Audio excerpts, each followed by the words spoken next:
Hello friends, मेरा नाम नीलम है और आपका हमारे चैनल सुविचार सरप्रसंग हिंदी कहानियाँ में आप सभी का स्वागत है। आज की कहानी है मैंने कोरोना को नहीं हराया। मैं एक प्राइवेट कंपनी में बाबू हूँ। हमेशा की तरह कंपनी में काम कर रहा था। मुझे हल्का बुखार आया, शाम तक सर्दी भी हो गई। पास ही के मेडिकल स्टोर से दवाइयाँ बुलाकर खाई। 3-4 दिन थोड़ा ठीक रहा। एक दिन अचानक सांस लेने में दिक्कत हुई। ऑक्सीजन लेवल कम होने लगा। मेरी पत्नी ने तत्काल रिक्शा कर मुझे अस्पताल लेकर पहुंची। सरकारी अस्पताल में पलंग फुल चल रहे थे।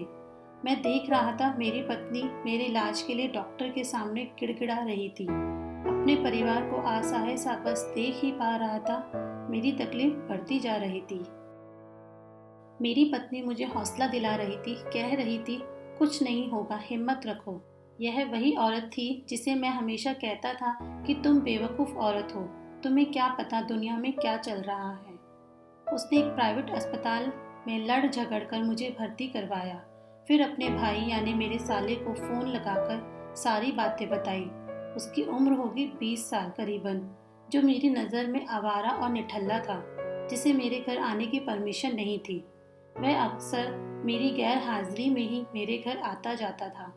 अपने देवर को यानी मेरे छोटे भाई को फ़ोन लगाकर उसने बुलाया, जो मेरे साले की उम्र का ही था, जो बेरोजगार था, और मैं उसे कहता था काम का ना काज का, दुश्मन अनाज का। दोनों घबराते हुए अस्पताल पहुंचे। दोनों की आंखों में आंसू थे। दोनों कह रहे थे कि आप घबराना मत, आपको हम कुछ नहीं होने देंगे।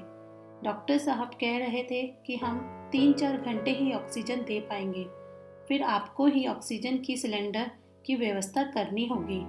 मेरी पत्नी बोली, डॉक्टर साहब ये सब हम कहाँ से लाएंगे? तभी मेरा भाई और साला बोले, हम लाएंगे सिलेंडर, आप इलाज शुरू कीजिए। दोनों वहाँ से रवाना हो गए। मुझ पर बेहोशी छाने लगी और जब होश आया तो मेरे पास ऑक्सीजन सिलेंडर रखा था। मैंने पत्नी से पूछा, ये कहाँ से आया? उसने कहा, तुम्हारा भाई और मेरा भाई दोनों लेकर आए हैं। मैंने पूछा, कहाँ से लाए?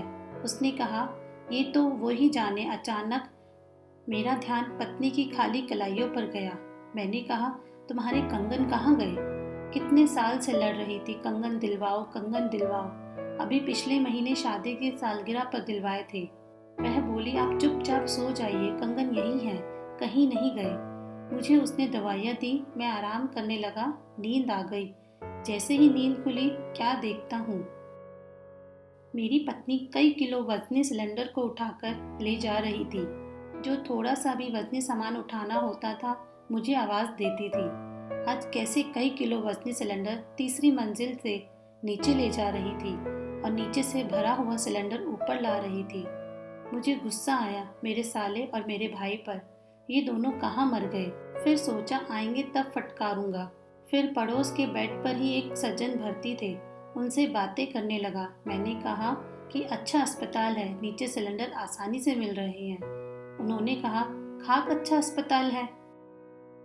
यहाँ से 40 किलोमीटर दूर बड़े शहर में 7-8 घंटे लाइन में लगने के बाद बड़ी मुश्किल से एक सिलेंडर मिल पा रहा है। आज ये अस्पताल में ऑक्सीजन की कमी से 17 मौतें हुई हैं। मैं सुनकर घबरा गया। मैं सोचने लगा कि शायद मेरा साला और भाई भी ऐसे ही सिलेंडर ला रहे होंगे। पहली बार दोनों के प्रति सम्मान का भाव जागा था। कुछ सोचता इससे पहले पत्नी बड़ा सा खाने का टिफिन लेकर आती दिखी। पास आकर बोली, उठो खाना खा लो। उसने मुझे खाना दिया। एक कॉल खाते ही मैंने कहा, ये तो माँ ने बनाया है। उसने कहा, हाँ माँ ने ही बनाया है। माँ कब आई गांव से? उसने कहा, कल रात को। अरे वो कैसे आ गई? अकेले तो वो कभी नहीं आई शहर। पत्नी बोली। बस से उतरकर ऑटो वाले को घर का पता जो एक पर्चे में लिखा था वह दिखाकर घर पहुंच गई। मेरी माँ शायद बाबूजी के स्वर्गवास के बाद पहली बार ही अकेले सफर किया होगा। गांव की जमीन माँ बेचने नहीं दे रही थी। मेरी माँ से मनमुटाव चल रहा था। कहती थी, मेरे मरने के बाद जैसा लगे वैसा करना, जीते जी तो नहीं बेचने दूंगी। पत्नी बोली, मुझे भी अभी मेरी माँ ने बताया कि आपकी माँ रात को आ गई थी, वो ही अपने घर से खाना लेकर आई है। आपकी माँ के हाथ का बना खाना? मैंने कहा, पर तुम्हारी माँ को तो पैरों से में तकलीफ है, उन्हें चलते नहीं बनता है। मेरे ससुर के स्वर्गवास के बाद बहुत कम ही घर से निकलती हैं। पत्नी बोली, आप आराम से खाना खाइए। मैं खाना खाने लगा। कुछ देर बाद मेरे फटीचर दोस्तों का फ़ोन आया। बोला, हमारे लायक कोई काम हो तो बताना। मैंने मन में सोचा, जो मुझसे उधार ले रखे हैं 3,000 वही वापस नहीं किया, काम क्या बताऊं तुझे। फिर भी मैंने मन में कहा, ठीक है, ज़रूरत होगी तो बता दूंगा। मैंने मुंह बनाकर फ़ोन काट दिया। 16 दिनों तक मेरी पत्नी सिलेंडर ढोती रही। मेरा भाई और साला लाइन में लगकर सिलेंडर लाते रहे। फिर हालत में सुधार हुआ। फिर 18वें दिन अस्पताल से छुट्टी हुई। मुझे खुद पर गर्व था कि मैंने कोरोना को हरा दिया। मैं फूला नहीं समा रहा था। घर पहुंचकर असली कहानी पता चली कि मेरे इलाज में बहुत सारा रुपया लगा है। कितना ये तो नहीं पता, पर मेरी पत्नी के सारे जेवर जो उसने मुझसे लड़ लड़कर बनवाए थे बिक चुके थे। मेरे साले के गले की चेन बिक चुकी थी। पत्नी ने मुझसे साले के जनौई में 15 दिन रूठ कर जबरदस्ती दिलवाई थी। मेरा भाई जिस बाइक को अपनी जान से ज्यादा रखता था, वो भी घर में दिखाई नहीं दे रही थी।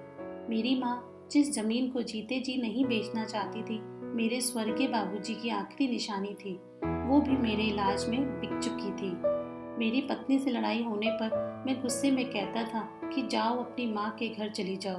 वो घर ससुराल का भी गिरवी रखा चुका था। मेरे निठल्ले दोस्त ने जो मुझसे लिए 3,000 रुपये ब्याज सहित वापस कर दिए थे, जिन्हें मैं किसी काम का नहीं समझता था, वो मेरे जीवन को बचाने के लिए पूरे बिक चुके थे। मैं अकेला रोए जा रहा था। बाकी सब लोग खुश थे, क्योंकि मुझे लग रहा था सब कुछ चला गया और उन्हें लग रहा कि मुझे बचाकर उन्होंने सब कुछ बचा लिया। अब मुझे कोई भ्रम नहीं था कि मैंने कोरोना को हराया है, क्योंकि कोरोना को तो मेरे अपनों ने, परिवार ने हराया था। सब कुछ बिकने के बाद भी मुझे लग रहा था कि आज दुनिया में मुझसे अमीर कोई नहीं है। सदैव खुश रहिए। आपको कहानी अच्छी लगी हो तो लाइक, शेयर एंड कमेंट ज़रूर करें। धन्यवाद।